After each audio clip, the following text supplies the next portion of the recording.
Hello and welcome back to the virtual classroom. I'm your host, Dr. Olmsted.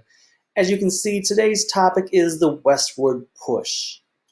Now, as always, before we get started, take a minute, hit pause on this video, jot down the lecture outline, and pay particular attention to those key words at the top. Make sure you can identify the who, what, where, when, why, as well as be able to connect them to each other and their larger historical significance. Now with that, let's get started. Now, you see, thus far what we've been discussing, of course, is British colonial America. And what we talked about last time, the last lecture, besides the Atlantic slave trade during the Atlantic World Lecture, was that we start seeing the beginnings of maybe a small American cultural identity, one that was a little bit different from Great Britain, the motherland. Now we're going to continue to see that wedge, right? That little wedge at the end driving in there. Again, through the diversity issue of racial diversity, ethnic diversity, and then ultimately with the First Great Awakening. This is a big, diverse situation. And what we're going to see in today's lecture is that wedge begins to drive further and further. Again, I'm not to insinuate that we're going to talk about, this is the linchpin that caused the American Revolution. No. But this is a stepping stone, another domino to fall, if you will. So let's begin. Now, first thing we have to know is thus far we've talked about British America. And the reality is, other than a small mention of the Dutch, that's all we've talked about. But the reality is, the British were not the only ones in the American colonies. In fact, France, the French, they also had a relatively large settlement in what is now the United States and Canada. Now, as you can see though, they are a much smaller population in terms of sheer population numbers. And you see the numbers there. By 1700, they're only at 15,000 compared to the British at 70,000. But by 1750, yes, they've grown exponentially as well, but they're only at 250,000 compared to the 1 million British. Now, what this means is a couple things. One is there are far fewer Frenchmen. Okay, that's granted. But the other thing to think about is how the French are making their living here. Because while they do have settlements, they do have colonization, they are taking land, especially in Canada. The reality is they have a very similar correlation with Native American relations as the Dutch did. So while the French do have land, I don't know if any of you have ever been to Canada. I have. It's beautiful. It's not the best farming. In fact, for Native Americans, this was known that it was this was north of the line that you can grow corn. That's known as the frost line. Because the reality is, in order to grow corn or maize for Indian culture, you need at least 90 straight days of frost-free weather. Now I'm gonna draw my cursor up here for you. It's right about right there. See this little line I'm drawing right here? Right across kind of Niagara here. Anything north of that line, you were really not able to grow corn to any significant amount because it's north of what's called the frost line. And what I mean by that is you don't have 90 days straight of frost-free weather. In fact, I've been up here, I'll go to the map again. I've been up here in the Upper Peninsula of Michigan camping in July, and had frost on the ground in the morning. Yes, it was cold. It was beautiful. They had beautiful waterfalls. Love being up there. But the reality is, you have frost in July. Again, not a place you can grow corn. What this means, though, is they're not surviving then on cash crops. So what are they surviving on in New France? Fur trade. They are now the ones who are really controlling the fur trade to a large extent in North America, and sure, shipping it back to Europe. And therefore, this means then that the French are very dependent upon Native Americans. Again, comparatively speaking, they have very few actual colonists, again, in comparison. And therefore, they have to maintain good diplomacy with Native Americans, stay in their good graces to ensure the trading of fur and supplies. In addition, now, if you were the Native Americans, which group would you want to trade with? Would you want to trade with the French, who treat you pretty well, kind of meet you halfway in what's called the middle ground? They meet halfway because they are dependent upon the Native Americans for their survival and their economy. Or do you want to trade with the British, who, as we've seen, their basic goal is to kick you off your land and take it from you if you don't just give it to them? Yeah, I'd go with the French too.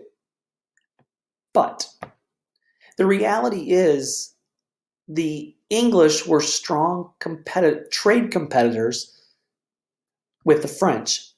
Again, competing for trade with the Native Americans. Why? Because no matter how badly British treated Native Americans, the British traded at higher rates or better rates or cheaper prices, depending on how you look at things. In other words, economically speaking, just the economy, it was a better deal to trade with the British than with the French, in part because the British were trying to undercut the French, and in part because of sheer numbers of the British they were willing to sacrifice. And the Indians, again, the Indians are not stupid. They understand that the British and the French are economic competitors on the international stage. They understand this. And therefore, they often play one country off the other country to get a better deal. In other words, they say, hey, so you're going to offer me 50 guns to the French. And they say, no. See, I talked to the British the other day, and the British said they're going to offer me 75 guns. What can you do for me? And they try to drive a wedge between the two countries to get a better deal for themselves. Again, Indians are smart economists. They're smart at what they do. Well, why does all this matter? Well, it matters because, see this large area right here, this yellow area? This was known as the western edge of the continent at that point. This was the west. This is going out far west. Because as you can see, you have up here in the north, you have on the east side, you have the French. And of course, along the coast, east of the Appalachian Mountains here, you have the British. So this here's the west country out here. This is the west country of the United States, or the American colonies at this point. And both sides view this area right here, known as the Ohio country, as the next area of expansion. Why? Well, on the one hand, there's some great fertile fields there. I don't know if anyone's ever been to, Ohio. It's a very flat state. You can literally drive for about 8 hours across the state and never find a hill. Second, all you see if you drive through the kind of rural areas is farm. This is a great farming area. I know most people think about, oh, it's industry. And yeah, it is if you go to the big cities like Cleveland and Toledo, Cincinnati. But if you're in the majority of Ohio, it's very rural. It's very, 50 years ago, it feels like when you drive through it. And it's a lot of farmland. And so this area was viewed by both the French and the British as the next place for expansion because A, it's good farmland, and B, there's a lot of Native Americans there, they've been pushed there by the British, who would make excellent trade partners. And both superpowers, both imperial empires, the British and the French, realized that whoever controls the Ohio country has a leg up on the competition, again, economically and territorially. And so this Ohio country, these little map excerpt for you, what we're talking about here, the Ohio country represents the next main area for competition. It's going to become the focus of both imperial powers during the 1750s. Now, the French make the first move. And for the French, this means very simple. What do you do if you want to claim territory and you're the French? Of course, you build a fort. And they decide to name it Fort Duquesne. I'll go back to the previous slide. You can see the spelling right there. Fort Duquesne, right here. Fort Duquesne's right here. And Fort Duquesne becomes the French fort in the area. They construct the fort to claim the territory and to establish not only a defense against the English, but also a trading post with Native Americans. Go back to my map again. So the French are on the move. And the British, however, do not like what they feel is an intrusion on their land. I mean, it's the French's fault. They were there before the British were. But it's the British land, of course. And they feel that the French are moving onto land that they should be controlling.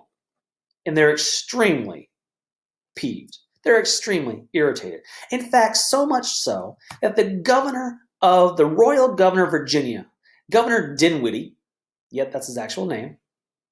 You'd be remiss if you call him Dimwittle, but Dinwiddie, Governor Dinwiddie, he was the royal governor of Virginia. He decided that the French, we got to do something about them. They were there before we were, but it's our land. And so Dinwiddie decides to send a battalion of soldiers to a very simple mission. You march over the mountains, across the Appalachians, march into the Ohio country, and evict the French. Very simple. Simple goal. You send in your military, they march across the mountains, the Appalachian, they head into the Ohio country, up to Fort Duquesne, and kick out the French, evict the French. And they put a young general in charge, an up-and-coming, rising potential star of the British Army. You see him on the left, you know him, you love him, the man, the myth, the legend, George Washington. And this is George's first military expedition. He's in his early 20s here. And so he does what Dinwiddie asked him to do. He gets his troops, he marches them over the mountains, the Appalachians. He marches up to Fort Duquesne, sends a couple scouts and says, ooh, there's a lot more troops, both French and Indian, than we thought there were. So he decides not to engage directly, not to attack. Instead, he ambushes a small patrol of French, kills a couple of them, and lets the survivors run back to the fort to tell the French, the British are coming. Yeah, not a good plan. So now George realizes he's in trouble. So remember, mission was march over the mountains, go up to Fort Duquesne, evict the French. He gets there, realizes he's a little bit outmatched as far as they have more numbers than he thought or planned on. So he attacks a small patrol, ambushes them, kills a few, but the survivors are able to run back and warn the rest of the French and their Indian allies. And George realizes he's in trouble now. So George does what George does best. He turns around and runs. So George Washington is sent to run back to Virginia. Now, it was getting late. He was getting pursued by the French and Indians, and therefore he decides, well, if he's going to stay the night, you better build a fort of your own. And so, again, it's late. He needs to build a quick fort to protect he and his men, because the French and Indians will be shortly bearing down on him. And so he picks a name for it. It's called Fort Necessity, because, again, he needs it to protect himself and not die. And so he builds Fort Necessity. Now, I want you to know I have scoured the archives. I have scoured Google. And I have found an artistic representation of what Fort Necessity looks like. And here it is. See? It's perfect. You have the fort right here, Fort Necessity. A little crooked. It was hastily built. You got the ground down here. You got George here. You know it's George. He's smiling, got a hat on. Good guy. Well, did I mention to you that this was George's first mission, right? This is Washington's first military expedition. And it's not going well so far. He builds this very hastily, constructed fort, Fort Necessity. And he shows his inexperience because he builds Fort Necessity at the base of two hills in a little valley area. Now, I am no military genius, by far. That's not my strong suit in history. I'm much more about politics, I'm much more about immigration, I'm much more about social and cultural history. I am not a military historian. But even I know from watching lots and lots of Hollywood movies and or Star Wars movies, you never want to give up the high ground. And sure enough, George is in a valley. And so the first problem I see is, he's in a valley. That gives the French and Indians the high ground. The second problem I see, because I've lived in Houston for a long period of time, I know what happens if you live in low-lying areas and it rains. Yeah, flooding. And sure enough, it begins to rain. See, artistic representation of raindrops coming down on George's head. I'm pretty sure that smile's going to be slowly wiped off his face, but we'll find out for sure. And of course, it rains so hard that sure enough, this valley gets flooded, and George is starting to sink. And then things get worse because now the Indians and their and their French allies show up, and they begin to shoot down from the high ground. We know these are Indians because you see little arrows there shooting down at them. They don't even need to waste any bullets. They have the high ground. And so sure enough, and George is really in trouble here because this is his first mission. He built a hastily built fort that was in a poor fortified position. And not only that, these old type of muskets they used back then to shoot were useless when it rained. So George's weapons will not fire. So he is forced very quickly to wave the white flag and surrender. Fun fact, by the way, he will surrender Fort Necessity. I'm sure the French want it so badly, but he surrenders Fort Necessity on July 4th, 1754. Yes, the 4th of July, 1754, a day that shall go down in history as the day George Washington lost. Well, give it another, 22 years, and maybe things will turn around for the 4th of July. But either way, he displayed his lack of experience. Now, because he surrendered and he was an officer, he would be allowed to live. He will tuck his tail. He will march his men back to Virginia as a defeated, surrendered foe. He will get back to Virginia. He will speak with the governor of Virginia, Dinwiddie. And Virginia governor was all excited. Yes, George, did you complete your mission? George says, yeah, about that. You see, we were outnumbered and they beat us. In fact, I had to surrender. Now, of course, Governor Dinwiddie's not very happy about this, but what's the big deal? Only a few people died. This is fighting in the backwoods, not even in necessarily the full territory of either the French or the British. I'm sure this is the backwoods, little squabble, no big deal. I'm sure this won't start a 7 years long war or anything. And of course, what happens next? It starts a 7-year-long war. Because what happens next, and again, this small, should be innocuous little event in the backwoods of the Ohio country turns into a world war, a global conflict that will be known by two different names in history. On the American side of things, in the American colonies, it's known as the French Indian War. However, internationally, it's known as the 7 Years' War. And there are some different dates for this, because what happens is the French Indian War officially begins, technically, on July 4th, 1754, with the battle of from Fort Duquesne and Fort Necessity. So it begins in July of 1754, and but the international conflict will not begin until 1776. So technically speaking, there are different names for different dates. It's a little confusing, but you get the gist of it. In 1754, we begin the French Indian War. And we'll talk about when this one ends in a minute. The international conflict, international war, global conflict, known as the 7 Years' War, will be officially begin 2 years later in 1756, and it will run for, 7 years. Now, in response to George Washington's loss, humiliating loss if you're Dinwiddie, and of course in response to the French destruction of Fort Duquesne, the British decide to send over, they're going to intervene, and they're going to send over the real military. You cannot depend on colonists' help, apparently, because the colonists are inept, as seen by George Washington. And so the British decide, after learning about all these events, they will send over a professional general. And sure enough, they will send over, in the spring of 1755, they will send over seasoned veteran General Edward Braddock. Now, in the spring of 1755, General Edward Braddock arrives in Virginia, and he arrives with lots of professional soldiers. Now, again, his goal is the same as George Washington's goal was. March over the Appalachian Mountains, go up to Fort Duquesne, evict the French. Again, simple goal. And he has under his command, in May of 1755, nearly 2,200 troops.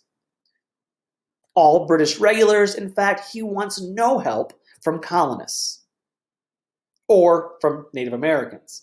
He thinks, because he's proper British trained, he can do it all by himself. Now, he will allow a couple colonists to go with him, namely George Washington. because he does need a guide, because George, for all of his failure, does know where he's going at least. And so he arrives at the outskirts of Fort Duquesne in June of 1755.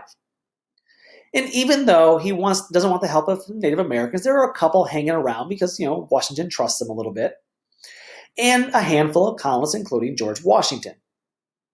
Now, the Indians kind of go out and scout for him and say, hey, Mr. General Braddock, sir, if you march down this road up to Fort Duquesne, the French are waiting in ambush. So do whatever you do whatever you want, you're in charge, but whatever you do not march down this road in front of us. You will get ambushed. And General Braddock says, thank you very much. You guys are Native Americans. I don't trust you. I'm sure he had a few more choice words than that.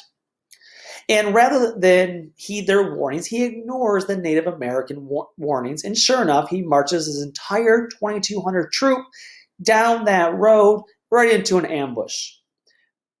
Braddock and his men, the English, will suffer more than 1,000 casualties. Almost half of his army is a casualty of this ambush. And I mean by casualty, you are wounded to the point you can no longer fight. Or you're dead, one of the two. Now, remember, he had 2,200 men, over 1,000 are going to die. The French only had 1,000 men to begin with. And again, this is French and Indians combined. The French suffer 40 casualties. This is a good old-fashioned butt whooping. Oh, by the way, one of the casualties for the British was, in fact, General Edward Braddock. Yeah, he should have listened to the Native Americans. So, let's see. Washington tried to evict the French, and he failed. Braddock tried to evict the French, and he failed. Well, that's now French 2, British 0, if you're keeping score at home. There was, however, a small, silver lining for the British. Once Braddock is dead, someone has to take over, and that would be the second in command, a young officer by the name of George Washington. And there's one thing that George knows to do: run. And only that, he knows the way home.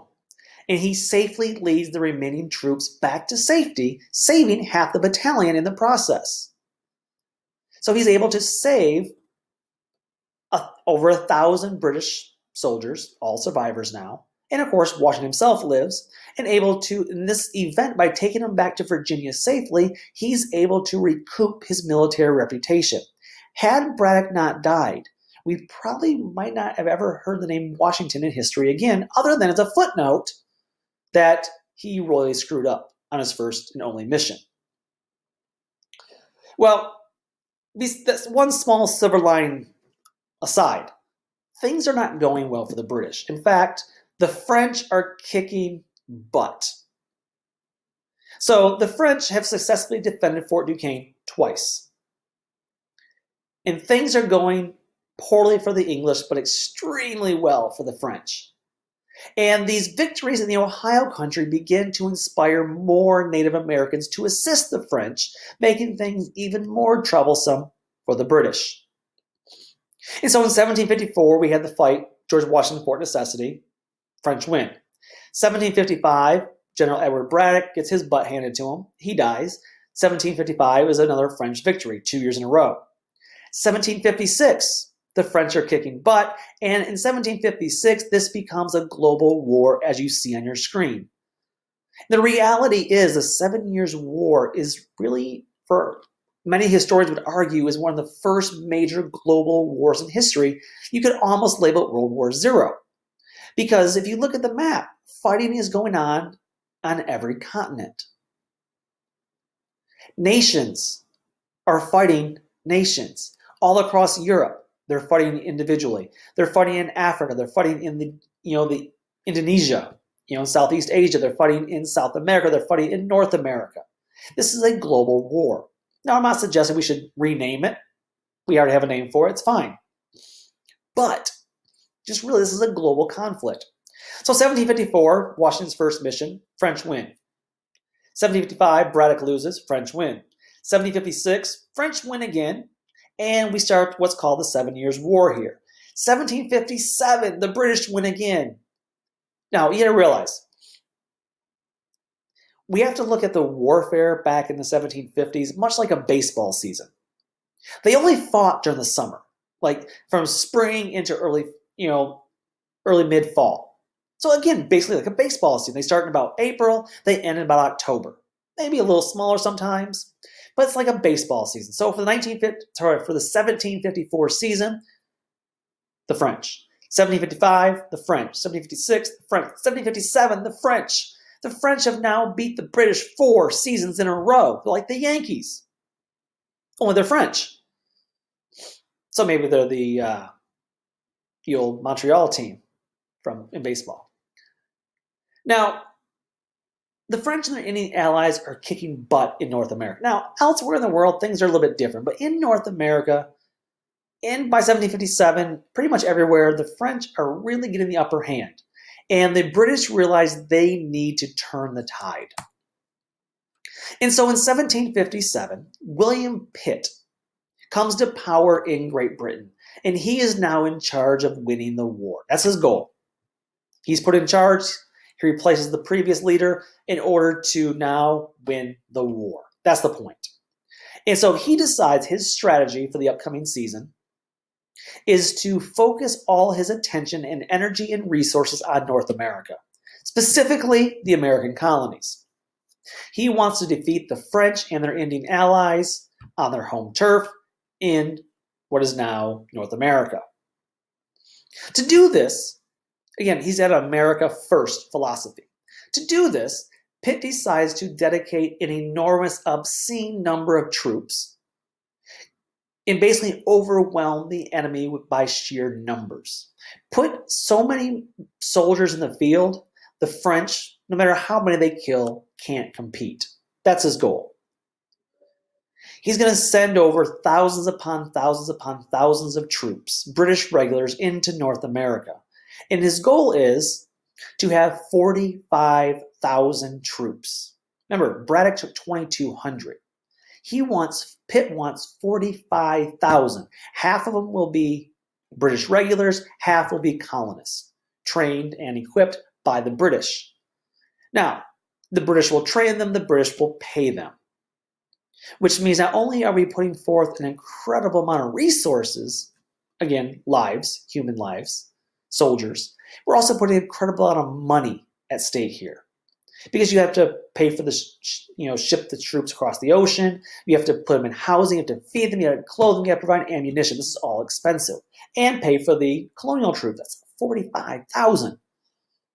So he takes over in late 1757. That season's already gone. So he's in charge. He's the new captain for the 1758 season. And in 1758 season, the French, with a total of 6,800 troops, will be significantly outnumbered by his nearly 45,000 troops. And so in 1758, the French will be completely outnumbered, they and their Indian allies, and this will help the British turn the tide of the war.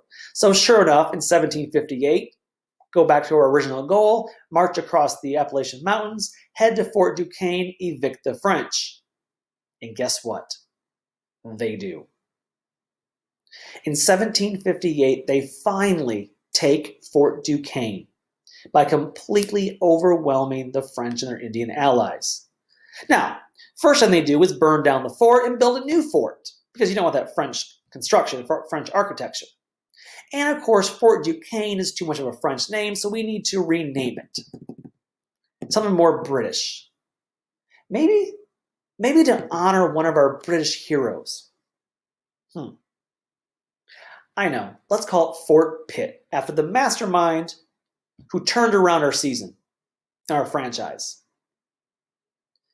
And I would hope by this point you figured out Fort Pitt will become the future city known as Pittsburgh. Yes, Pittsburgh, Pennsylvania, the site of Fort Duquesne and later Fort Pitt. So 1758, it's an overwhelming British victory. 1759 season, the British will move into New France and capture their capital, they will capture Quebec, the key French city. So 1758, they take Fort Duquesne. 1759, they take Quebec. 1760, they have now captured the French colonial capital of Montreal.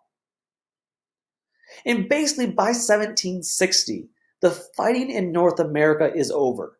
Once Pitt is able to take both Montreal and Quebec after taking Fort Duquesne, pretty much the fighting in North America is done. Now, the fighting will continue to rage on for 3 more years.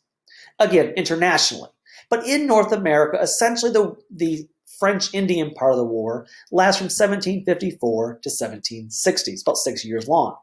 But the 7 Years' War runs from 1756 to 1763. And of course, remember, this is a first global conflict that is essentially an international conflict between the French and the British. However, in 1762, the Spanish get worried. They see what's happening all around, and they begin to get worried that the French lose to the British, that the British will become so strong that the Spanish will also be in trouble. So in 1762, the Spanish decide to get involved also. Now, it will mean nothing as far as the overall outcome of the war. Pitt and his strategy will prevail, and by 1763, we now have the Treaty of Paris. So in 1763, we will have the Treaty of Paris. This is the first Treaty of Paris, the Treaty of Paris of 1763. Make a note of that in your notes, because we will have multiple Treaty of Paris, including one 20 years later that will end the American Revolution. This is the Treaty of Paris, 1763, to end the 7 Years' War, the French Indian War. So the Spanish enter the war, and they're going to join the side of the French because they're concerned that the British are getting too big for their britches and are going to dominate everything. But again, it shows you how much of an international conflict this really was, how much they world war when you have 3 major superpowers duking it out for supremacy. But for the Spanish, unfortunately, they join the losing side. And so in 1763, everyone's tired of spending money. Everyone's tired of seeing, they're tired of seeing their troops die.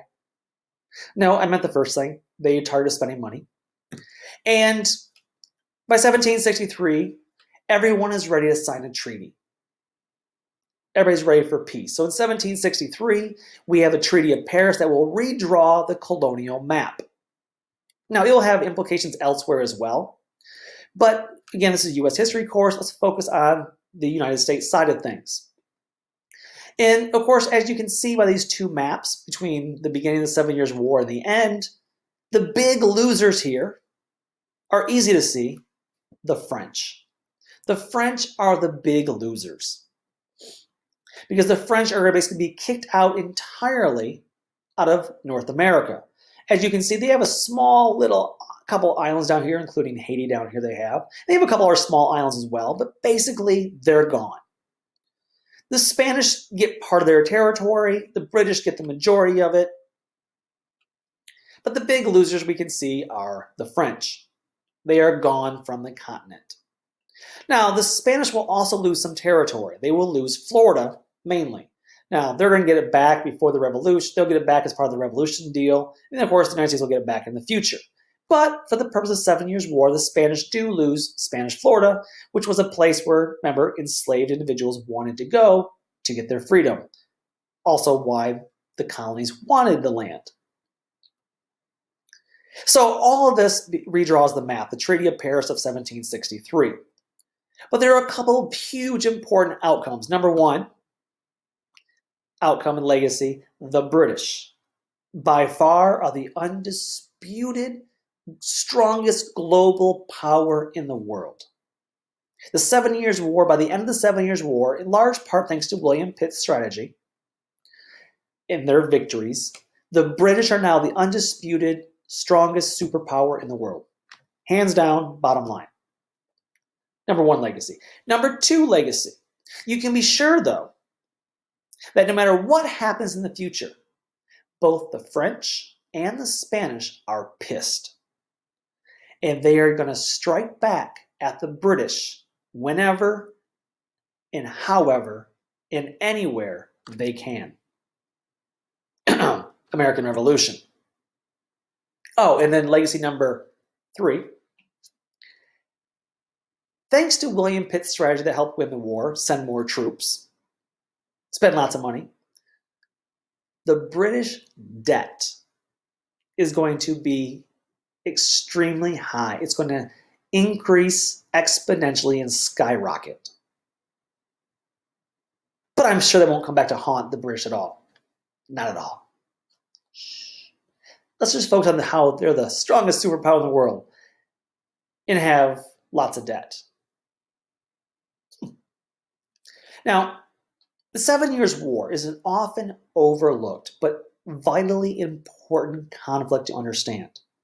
It was in many ways, again, the first truly global war that had theaters in North America, Europe, Africa, and Asia. It was a decisive victory for the British. After a series of wars with the French that had dated back to the late 17th century, whereby the two nations had battled for European and imperial supremacy. And as we'll talk about next time, the 7 Years' War also is a next domino to fall in the creation of that wedge between the British colonies and the British motherland, the homeland. And we'll see in our next lecture how the 7 Years' War really begins to create a greater split between the colonies and their mother country. That's next time. For now, let's just bask in the glory that the British are the most powerful nation in the world, and surely nothing can ever bring them down. No one can beat them. But until next time, take care and bye-bye.